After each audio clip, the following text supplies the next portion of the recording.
चेनपिंग की, जिसके पास जीने के लिए सिर्फ 6 महीने बचे थे। 6 महीनों के बाद वो मरने वाला था। लेकिन अगर चेनपिंग जिंदा रहना चाहता है तो उसे कल्टीवेशन करके हेवन को सप्रेस करना होगा, जो रास्ता खतरों से भरा पड़ा है। पर चेनपिंग के अंदर बहुत सारी मिस्ट्रीज थी, जो कि उसकी इस कल्टीवेशन की जर्नी को और भी ज्यादा मजेदार बना देती है। चेनपिंग के यूजलेस से हेवनली ग्रैंड मास्टर तक के सफर को चलो फिर आज से शुरू करते हैं।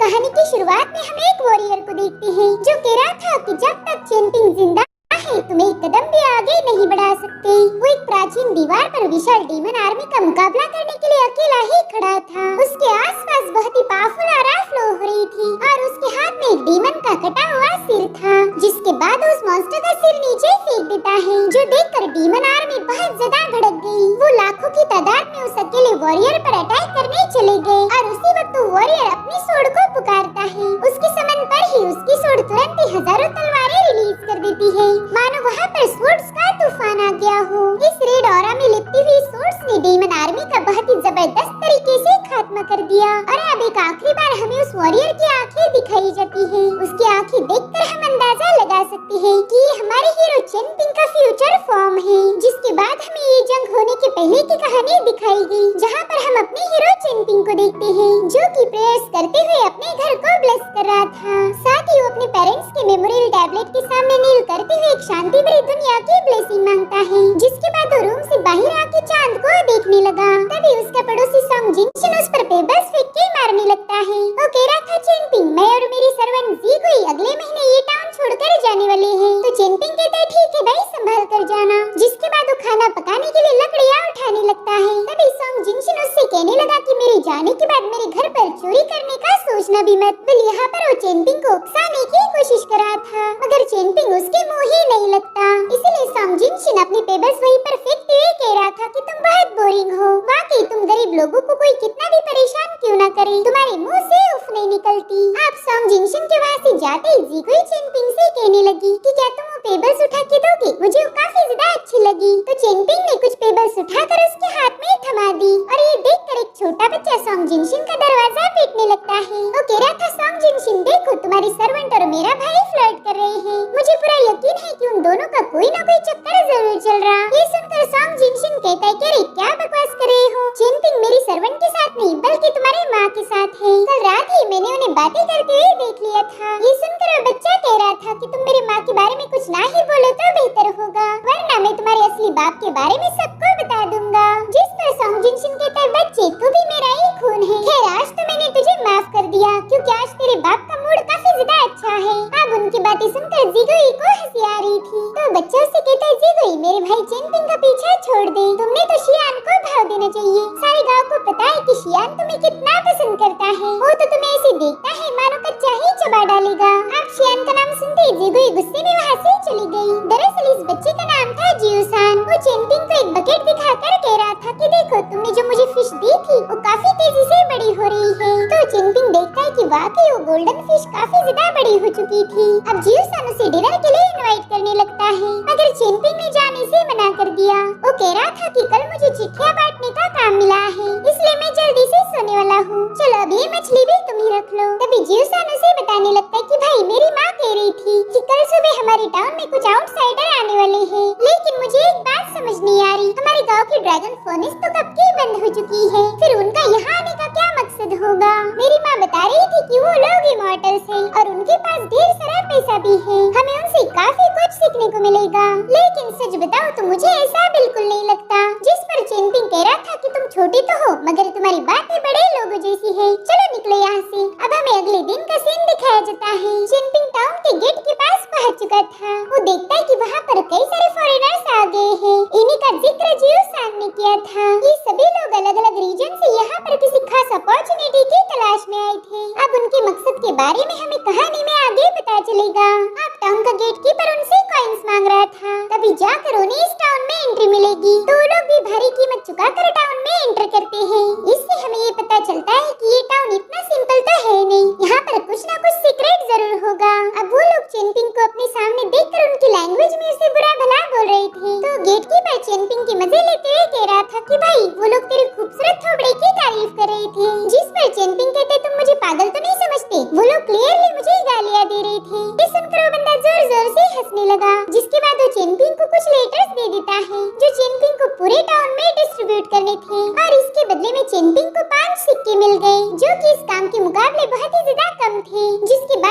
कहानी बताई जाती है। लगभग 3000 साल पहले ग्रेट इमॉर्टल ने अपनी डिवाइन पावर्स का यूज करते हुए बहुत ही स्पेशल स्वॉर्ड बना ली। ये स्वॉर्ड दुनिया का सबसे खतरनाक वेपन मानी गई, मगर फिर भी वो ग्रेट इमॉर्टल गोल्डन ड्रैगन का मुकाबला नहीं कर पाया। दरअसल ये कहानी जिमाओ नाम का बुजुर्ग सुना रहा था। ये बंदा भी उन्हीं आउटसाइडर लोगों के ग्रुप में था जिन्होंने अभी टाउन में एंटर किया है। वो बताता है कि हजारों सालों तक इस इमॉर्टल और गोल्डन ड्रैगन के दरमियान फाइट चलती रही, मगर मैं तो बस उनकी आखिरी बैटल के बारे में बात करूंगा। वो गोल्डन ड्रैगन इतना लॉन्ग था कि जब वो फ्लाई करे तब वो चांद और सूरज दोनों को भी अपनी लाइट से कवर कर पाता था। उस पावरफुल ड्रैगन के आगे वो इमॉर्टल काफी ज्यादा कमजोर पड़ गया, मगर फिर उसने एक जबरदस्त अटैक ड्रैगन पर कर दिया। वो इमॉर्टल तब तक उस ड्रैगन पर हमला करता रहा जब तक वो ड्रैगन बुरी तरह से घायल न हो जाए। वैसे तो मैं खुद को बहुत कोसता हूँ कि मैं इतनी देरी से क्यों पैदा हुआ। अगर 3000 साल पहले ही मेरा जन्म होता तो शायद मैं इस फाइट को अपनी आंखों से देख पाता। जिस पर ज्यूसन कहता है कि फालतू बातें बता के हमें पकाओ मत, जल्दी बताओ ड्रैगन मरा या फिर जिंदा था। इनफैक्ट सभी लोग उससे यही पूछ रहे थे। तो बंदा कहता है कि देखो वो ड्रैगन तो मर गया, लेकिन वो सीधे हमारी दुनिया में आके गिर गया था। उसने मरने से पहले 5 एलिमेंट ड्रैगन्स को जन्म दिया। उस ड्रैगन की पावर्स कल्टीवेटर्स को ग्रेट पाथ पर ले जाने के लिए मदद कर सकती है। किसी 5 कल्टीवेटर्स को इस ड्रैगन की ब्लेसिंग भी मिल गई थी, मगर वो लोग कौन है ये हमें पता नहीं। शायद वो हमारे आसपास भी हो सकती है। अगर तुम उन लोगों को पहचानना चाहते हो तो अगली बार कहानी सुनने जरूर आना। ये सुनकर सभी लोग इरिटेट होकर वहाँ से चले जाते हैं, मगर ज्यूसन अभी भी वहीं पर था। वो कहता है कि मैं अगली बार तक रुक नहीं सकता, प्लीज मुझे बताओ ना आगे क्या हुआ। जिस पर जिमाओ कहता है कि मैंने तो सुना था कि इस टाउन में एक एंशिएंट वेल है, अगर तुम मुझे वहाँ ले जाओगे तो मैं जरूर से तुम्हें आगे की कहानी सुना सकता हूँ। मगर ज्यूसन को तो उस पे जरा भी यकीन नहीं हो रहा था। तो जिमाओ से कहता है बच्चे मेरी इस बोल में मिस्ट्रीज को देखा जा सकता है, मुझे वहाँ लेके चलो और मैं तुम्हें कुछ स्पेशल दिखा दूंगा। वही दूसरी तरफ चेनपिंग टाउन के लोगों को लेटर बैठते हुए टाउन के स्कूल में पहुँच गया, जहाँ पर मिस्टर जीशांग बच्चों को एटीट्यूड के बारे में सिखा रहे थे। वो कहते कि इंसान पावरफुल हो या कमजोर, उसमें एटीट्यूड होना जरूरी होता है, तभी जाकर समाज में उसे इज्जत मिलेगी। जिसके बाद वो चेनपिंग के पास आ जाते हैं। चेनपिंग उन्हें लेटर देने आया था। वो कहते चेनपिंग अगर तुम कभी फ्री रहो तो यहाँ पर आ सकते हो, मगर चेनपिंग इस पर कोई जवाब नहीं देता। तो जीशांग कह रहे थे कि कोई बात नहीं, वैसे भी आजकल किताबों के कैरेक्टर्स रियल लाइफ के लोगों से काफी अलग होते हैं, अब दुनिया बदल चुकी है। मगर वो इस पर भी कोई जवाब नहीं देता। उसने जीशांग को ग्रीट करके वो सीधा मार्केट पहुँच गया। रास्ते में उसकी नजर एक गोल्ड फिश पर पड़ी जिसे चेनपिंग खरीदना चाहता था, मगर उसके पास तो बस 5 ही कॉइंस थे। तो बंदा भी चेनपिंग की खस्ता हालत देखकर उसे फिश बेचने के लिए तैयार हो गया, मगर तभी वहाँ पर गाओजिन अपने सर्वेंट के साथ पहुँच गया। वो चेनपिंग से ज्यादा पैसे देकर उस फिश को खरीद लेता है, इसलिए चेनपिंग चुपचाप से वहाँ से जाने लगा। तभी गाओजिन उसे कुछ कॉइंस देकर कह रहा था कि बच्चे तुमने इस फिश को पहले खरीदा था, इसलिए ये रहा तुम्हारा इनाम। भले चेनपिंग वो पैसा नहीं लेना चाहता था, मगर उसके पास और कोई ऑप्शन भी नहीं। इधर गाओजिन तो फिश खरीद कर बहुत ज्यादा खुश था। एल्डर वो कह रहा था कि मास्टर अगर आप लकी रहे तो ये फिश गोल्डन ड्रैगन में बदल जाएगी। इधर चेनपिंग को एक फॉर्चून टेलर बताने लगा कि बच्चे जो फिश तुमने उस बंदे को दी शायद वो गोल्डन ड्रैगन बन सकती थी, मगर चेनपिंग उसकी बातों पर कोई ध्यान नहीं दे रहा था। तो बंदा कहते बच्चे देखो मेरे पास स्क्रिप्चर का नॉलेज है, अगर तुम चाहो तो मैं तुम्हारे एंसेस्टर के लिए कुछ प्रेयर लिख सकता हूँ। वेल तुम्हारे एंसेस्टर अगर खुश हो गए तो तुम्हारी गरीबी चुटकियों में दूर हो जाएगी। तो चेनपिंग उसकी बात मान लेता है, लेकिन तभी वो बंदा कहने लगा कि बच्चे मैं तुम्हारे अंदर एक इविल स्पिरिट को महसूस कर सकता हूँ, अगर तुम उस भूत को बाहर निकालना चाहते हो तो तुम्हें थोड़ा सा एक्स्ट्रा खर्च करना पड़ेगा। जिस पर चेनपिंग कहते सीनियर मेरे पास बस 5 ही सिक्के हैं, आप सिर्फ मेरे पेरेंट्स के लिए टैलिस्मान लिख दीजिए ताकि उनकी आत्मा को शांति मिले। इसीलिए वो फॉर्चून टेलर जिसका नाम मिंगचेन था वो चेनपिंग को 2 टैलिस्मान बना के देता है,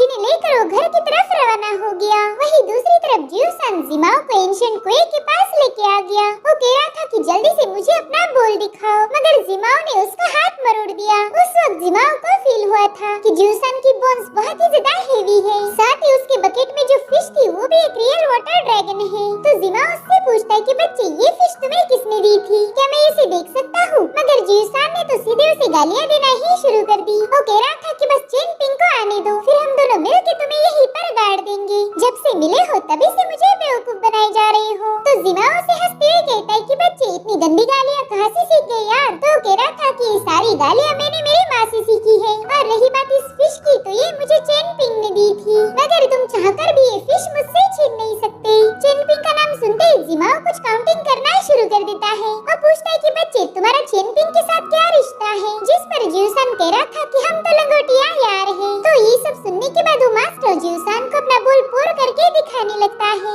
ज्यूसान को तो इस वाटर को देख के विजन आने लगे कि उसका पूरा टाउन इसी पानी में डिस्ट्रॉय हो चुका है। ये सब देखकर वो इतना ज्यादा डर गया कि वो एक सेकंड भी जिमाओ के पास रुक नहीं पाया। जिमाओ कह रहा था कि ये बच्चा ज्यूसान ही मेरा डिसाइपल बनेगा, मगर सबसे पहला मुझे चेनपिंग को उससे दूर करना है। वहीं दूसरी तरफ हम फू और साई शिनजी को देखते हैं। साई शिनजी कह रही थी कि पता नहीं हमें यहाँ पर कुछ मिलेगा या नहीं, जिस पर फू से चुप होने का इशारा करते हुए कहने लगा कि ये टाउन काफी ज्यादा पुराना है, मगर यहाँ के लोगों को सेन खुद प्रोटेक्ट करते हैं, इसीलिए हम अपॉर्चुनिटी की तलाश में किसी को भी हर्ट नहीं कर सकते। वैसे तो हम दोनों को भी अपॉर्चुनिटीज की तलाश है। जिस पर फेरी साई शिनजी कहने लगी कि एक काम करते हैं, अब सॉन्ग जिनशिन से अपॉर्चुनिटी के बारे में पता करो और मैं ज्यूसान को अपना डिसाइपल बनाऊंगी। इस बात पर फू भी एग्री हो गया था और तभी उनकी नजर चेनपिंग पर पड़ी तो ये लोग उससे बात करने के लिए उसके पीछे जाने लगते हैं और ये सब जिमाओ अपने बोल में देख रहा था। वो कहता है कि चेनपिंग को तो